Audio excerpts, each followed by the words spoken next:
Hello बच्चों, चलिए प्रश्न को समझते हैं। एक तत्व तृतीय आवर्त में है और इसके संयोजी कोष में 5 इलेक्ट्रॉन है। यह आवर्त सारणी के किस वर्ग से संबंधित है, हमको बताना है। ठीक है, इसकी मुख्य अवधारणा देखेंगे। मुख्य अवधारणा तत्वों के वर्ग तथा आवर्त ज्ञात करना। तत्वों के वर्ग तथा आवर्त ज्ञात करना। तत्वों के वर्ग और आवर्त ज्ञात करेंगे और इसके अंदर हम देखेंगे कि किस तरीके से किसी तत्व का वर्ग या आवर्त हम ज्ञात कर सकते हैं। हमें दे रखा है कि एक तत्व का जो आवर्त है वो तीसरा है। हमें आवर्त दे रखा है, हम जानते हैं आवर्त सारणी में कितने आवर्त होते हैं, कुल 7 आवर्त होते हैं।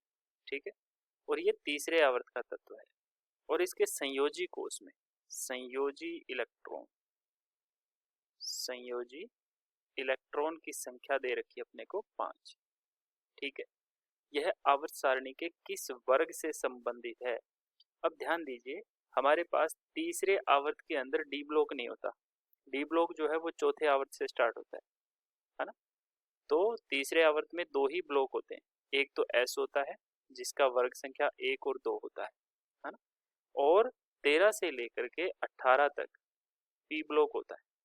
13 से लेकर के 18 तक कितना होता है, पी ब्लॉक होता है। तो यहाँ से पहला तीसरे आवर्त के अंदर 2 इलेक्ट्रॉन तो यहाँ भरे जाएंगे।